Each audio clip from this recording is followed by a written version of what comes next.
Good evening, dear viewers of Smart 24 TV. You are welcome to our talk show, the Policon. And this deals with the state of our economy and politics. And we are very much concerned on the politics that matters on the way we manage our public resources, the allocation of resources. I will not go to the theories which some economists advanced, but we cannot live without the economy, and we cannot also live without the politics. It's a pleasure to be with you, our dear guest, and kindly greet the viewers. Okay. From the extreme end. Yeah, thanks very much. I'm called Maron Agaba. I work with Anti-Corruption Coalition of Uganda, and I'm glad to be here. And greetings to our viewers. Thank you, sir. You're welcome, sir. Thank you. It's a pleasure to have you on. Thank you, all the viewers. I am Honorable Candidate Dennis Amere, a Member of Parliament representing Kiko Municipality. I'm privileged to be here once again with you to discuss a very important topic.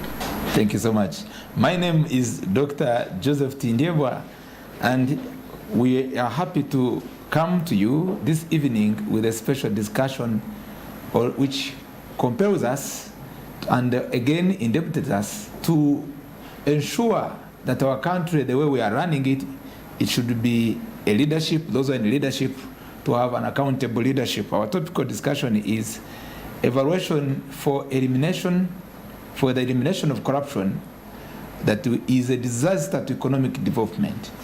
And we will be looking at what must we do to get back public funds lost between 2000 and up to 2016 as per the Black Monday report that was a combination of an evaluation out of the Auditor General's report and the anti-corruption and any NGOs that were able to cite corruption scandals in our country. And we also look at up to 2022, there are more other events that we know, a number of occurrences that are not all just pleasing to us as citizens.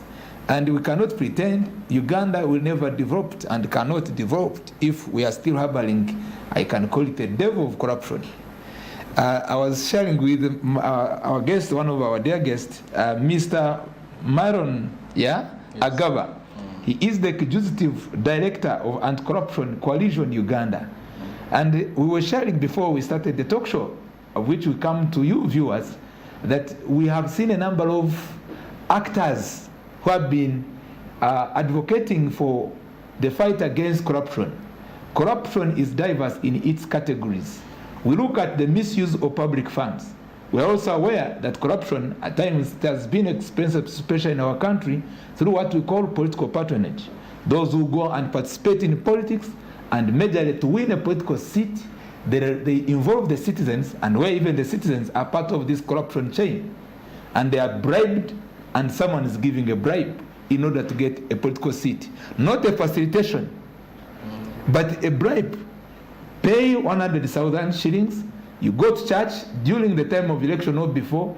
It is when you are paying heavily towards what you are calling development of the community, but initially what is in your mind is, I am paying, but I will need a payback.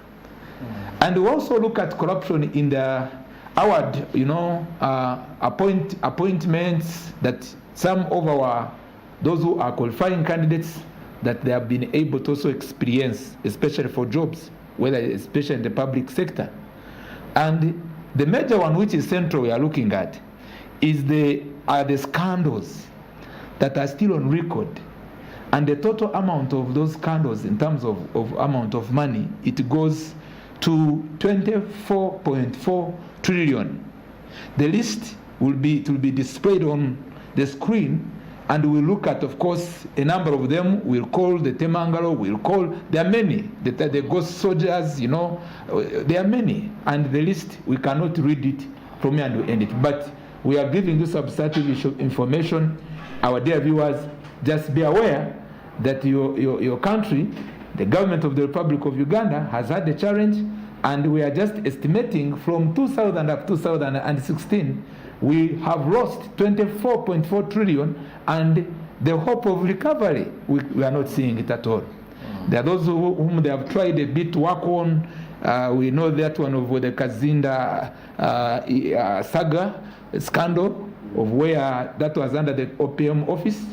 And of course, it is still there, but it is just a drop in the ocean. A number of methods maybe and approaches may be pointed out to have been used to recover back the lost public funds, to tame down this corruption. Laws are in place. We are happy with our dear Honorable Member of Parliament, Honorable Dennis Onekalita Mere, the MP Tugum.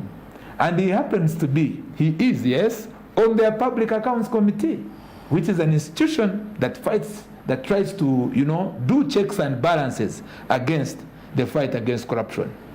And we are also with the civil society, and me and you over there, we have a lot to discuss. It's a pleasure to have you in this talk show, and Honorable will be going bit by bit, but there are unresolved questions with the citizens and us who are part of the stakeholders. It's a pleasure to welcome you to give us your assessment, your evaluation, to look at where we have come from, to look at where we are, and the effect of this corruption, how it should be dealt with. Yeah, thank you very much, my brother. Yes, sir. Dr. Joseph. Yes, sir. My colleague, and the viewers at large. I first want to begin by saying that corruption by any standard is bad. And corruption has long lived with us in this country to an extent that I would say it is almost becoming legalized. It is very surprising that there are instances whereby if one doesn't present himself to be bribed, someone would think that you're not normal. It is a common scenario in places of work, in NGOs areas, in government institutions, and even in schools and homes. Corruption has literally plundered our economy. Corruption has led to low development. Corruption has killed the integrity of very many public servants. Corruption has destroyed homes and companies, big institutions at various levels. So, in a nutshell, corruption is one of the bad things in this country that we need to look at it, we need to zoom it closer, and we need to focus more attention on it, more than even ever before. Surprisingly, at the moment, the topic about corruption is becoming too ordinary. When you call me that we are coming to talk about how we can eliminate corruption in this country and evaluate it, I first laughed because we have talked. As PAC, we have done a lot. And though there are a lot of irregularities, I will come into that later. But it is very unfortunate that children are graduating to very prominent thieves, leave alone their parents. Children even now, they're joining. Now, institutions at whatever level, it is rotten to the core. Even that very institution that is meant to fight corruption, there are corruption tendencies. Talk about the judicial system, talk about legislature. Those are the wings, the arms of government. Even executives themselves. I want to begin by saying that from executives to the bottom, corruption tendencies has been witnessed. Right from the head of state. If you look at the bribery that happened, was it in 2016? No, 2014. The bribe that was regarding with on oil, this man of 2019, the Hong, it's called Patrick Hong. 2016. This man of China. 16, 17 years. Who was allegedly given about $500,000 as a tip to the president of this country, head of state. $500,000 to the former Minister for Foreign Affairs, Sam Kutesa, and who was given $1 million to Idris of Saad, the president, to bribe their way in For the or the oil contract, deal. oil deal. Yes, yes. Now, if you could, one could ask himself, if the president of the states of Uganda could also be accused of corruption, then what is he up to? How will such a person fight corruption? There are very many scenarios. Look at the Tamaga you talked about. Look at the Gavi Fund. The money meant to actually help disease control, HIV in this country was stolen. Now, if you could steal resources which is directed, which is budgeted, which is meant to help our very own children, brothers, sisters, and parents, if you could steal such kind of money, we leave our very own people to die. Then you know there's a big problem. The Gavi Fund. There are so many instances of corruption that will align them maybe one after the other.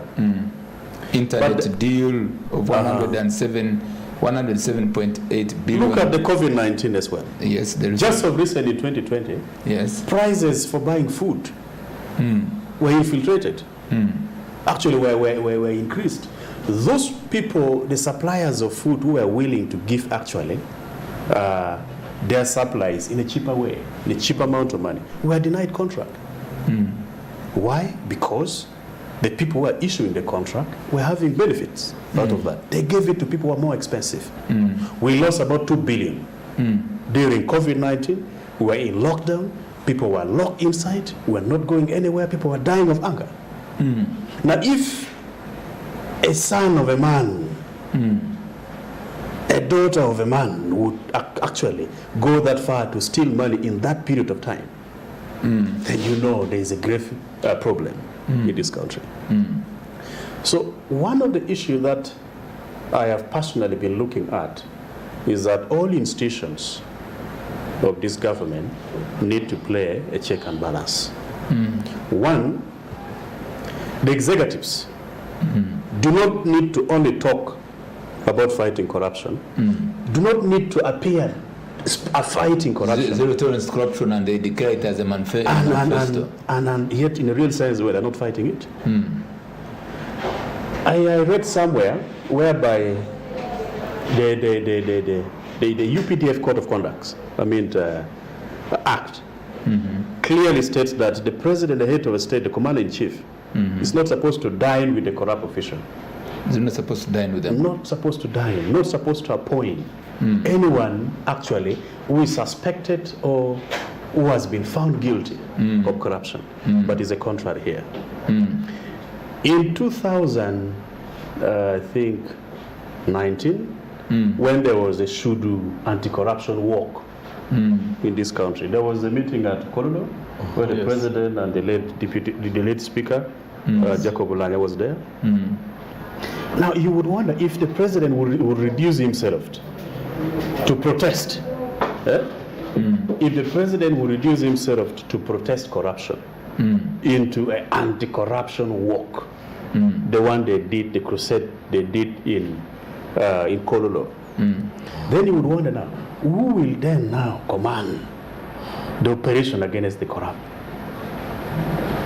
Because that would have been us, the activists, to demonstrate.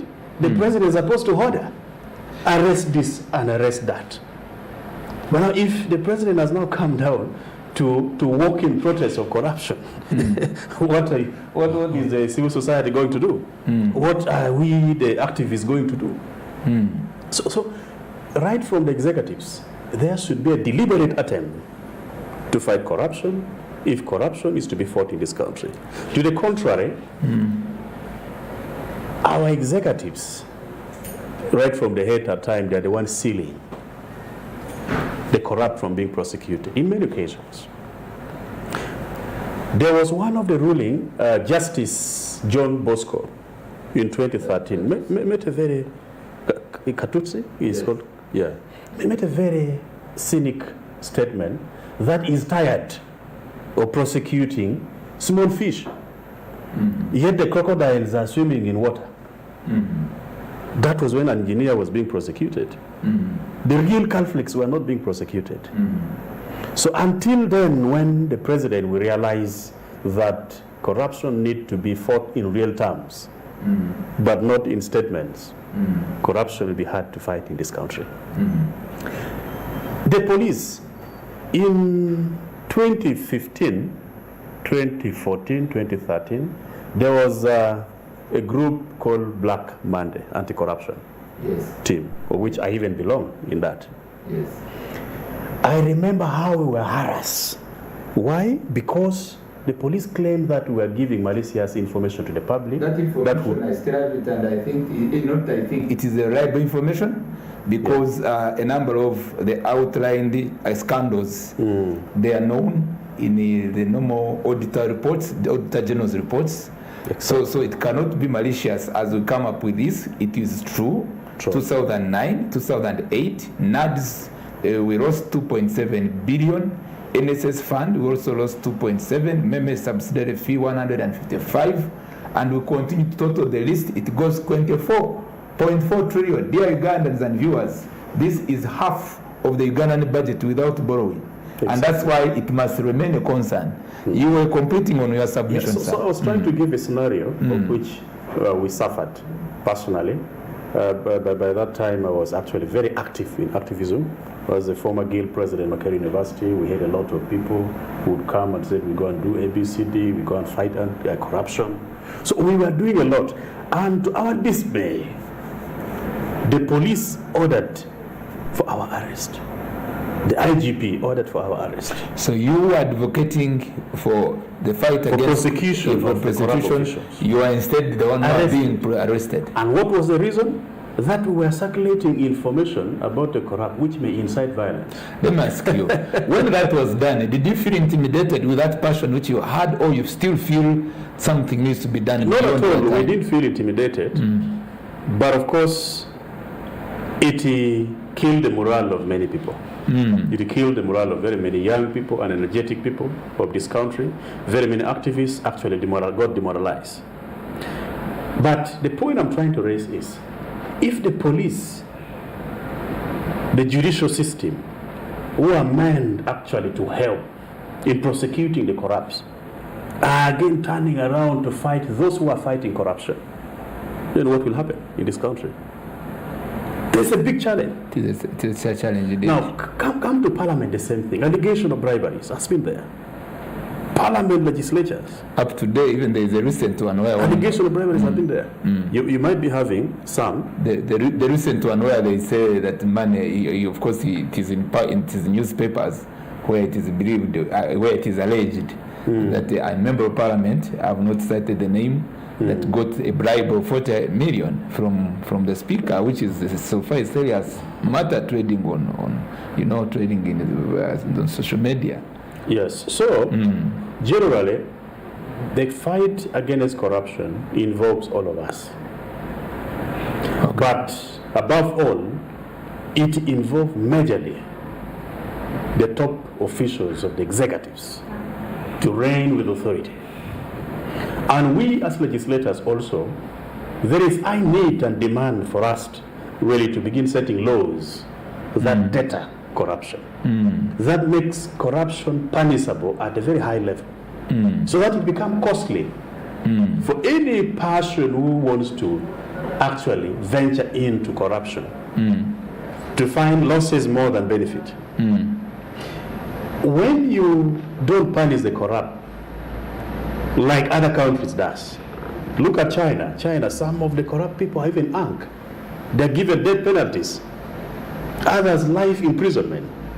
But in Uganda, here comes a country where by the time the president says that handle the corrupt with soft hand. Honorable. Otherwise, they will invest their money in other countries. At least they should be building within the country. Yes. That is encouraging corruption. Yes, sir. Honorable, you are a lawmaker, and we are pleased for you to be our voice of the voiceless. That's how I will do it, because I will say it, because I do believe it's both a talk and a walk of what you are talking about.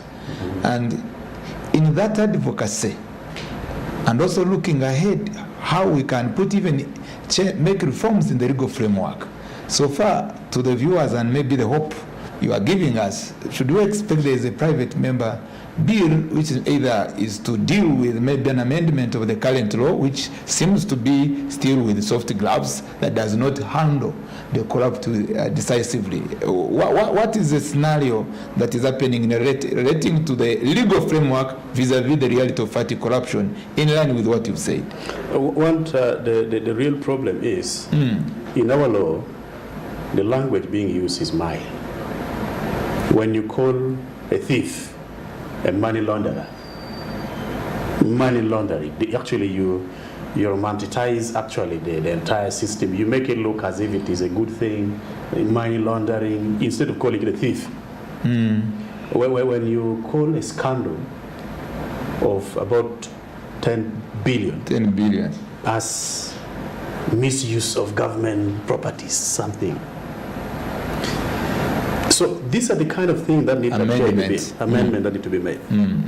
First of all, the language being used must be serious. Must be called a thief. Robbery. Yes. In fact, those are thieves stealing in big scale. That deserve actually to be hung. Connivance with the robber. Exactly. Like that language. So the law need to be harsh. Okay. The law need to be streamlined to punish the corrupt, so that those who are about to be motivated to steal get to know that if I steal, there's no benefit in it. Secondly, in the law, recovery method need to be put. That if you steal, you will be prosecuted, and also the money be recovered from you. Are we having a private member bill? I have seen a scenario whereby there's I don't know to make mention of name now. Yes. But there's one individual who stole very big sum of money. And from the corridors I've been hearing that the person is willingly serving the sentence because it is short-lived. The amount of money he has can actually keep him for the rest of his life. So he's there for a short period of time in prison, aware that when he gets out, he's going to benefit. Now, if the recovery method is actually gazetted, whereby if you steal, you are prosecuted, and also the money is recovered. Either all your properties are mortgaged, they're sold, the money is recovered, and also our brothers here from the civil society, the anti-corruption agencies, they need to actually up their games a bit. They were doing very good work. I'm not accusing my brother here, but I'm saying the entire system need to up their game a bit because the level of activeness you used to exhibit before is coming down. Maybe you have been intimidated. Your certificate of operation. He's going to tell us. Let's welcome him. Maybe he's going to tell us. Yes. But the bottom line is the law need to be harsh on the corrupt people, so that they are punished. Also our all of us, the leaders in this country, need to find a mechanism of pronouncing the corrupt official and speaking to their faces that you have stolen, whether you have. We should not only prosecute thieves of gods. This one who steal in big amount of money should be prosecuted as well. If you are actually denying your daughter from being married by a chicken thief, you should also do the same. Deny your daughter also from being married by a person who stole in billion. Don't think your daughter should go there and enjoy that money. We should go look up to those people, arrest them. And also, as the citizens, we need to have the moral integrity of also fighting these vices, which is very terrible. Okay, thank you. To the core. Thank you so much. I feel to give you this start off to give us really the really passionate feeling and evaluation of what has happened, and we'll be coming back again in the second session. But let's first welcome him in just 2 minutes. You will again resume in the second. You'll be the one to give us your package as you passionately reveal to Ugandans what either is happening and what should be done best. Yeah, thank you very much, Doctor and Honorable, for this discussion. I will just briefly contribute to what Honorable has been talking about. He talks about the law and the weaknesses, but maybe if I first go there, I think it is important first to give a preamble of the problem. We talked about 24 trillion. That is the last count up to 2016. Yes. There is a study that was done by an agency of government called the Inspectorate of Government. Oh, yes. That was released in 2020. that says that we lose 9.14 trillion annually. 9.14 trillion. And by the IGG. And by the IGG in that case. And of course, there are also other studies. When you look at the study, the corruption integrity report, it talks about $1 billion in illicit financial frauds annually. So going by the figure of the IGG, if we're talking about 9 trillion, and you have a budget of around 45 trillion, it means basically around a quarter. And actually, in that very study, it says that 9.14 trillion is around 40% of the total revenue collections in the country. So if you are losing 40% of all the money you are collecting to corruption, that shows you the magnitude of the problem. To give you just another indicator, there is what we call the Corruption Perception Index done annually. Yes, sir. By Transparency International. Yes, sir. Last year we are ranked at 27%. And in the 144th position out of 180 countries. Just imagine sending your child to school to study, and they come back with a report with an average of 27%, and in the 144th position. And when you put that into the regional perspective, in the East African region, for instance, Uganda only performs better than South Sudan and Burundi, which are countries basically recovering from war and conflict. We are performing very, very poorly, and those figures show that. We have talked about the scandals. There are very, very many recent scandals. At the OPM, each and every year having scandals. Procurement, recently there are 2 or 3 scandals. We've had the scandals in the refugee response. We're having new things. We are giving investors money to go and build hospitals, and you cannot even assess the progress. I mean, the problem is so big. And my brother here talked about it becoming legalized. Actually, for me, I usually use the word culturalized. No, previously it was abominable to be involved in corruption. Actually, it would be your own relatives, brothers and sisters, to check you and ask you.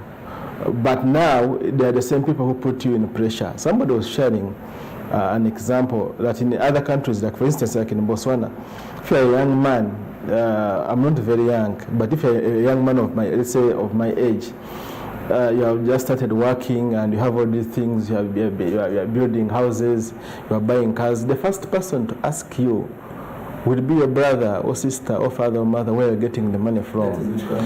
In Botswana. You're going to give us more information, and I'm liking it so much. You'll be given much more time, and we get that situation analysis. Because you can never come out from the problem if you don't know the problem you are facing, the magnitude. And I appreciate you for that generosity to give us that information, and even the comparative situation analysis, which will help us to see how we can have a critical review and maybe come up with a better position. Stay tuned on Smart 24 TV. You can't go away. Mr. Maron Agaba, the Executive Director and Corruption Coalition, he wants to expose more that has happened and maybe propel you outside there to all of us be in the fight against corruption. See you in the next session.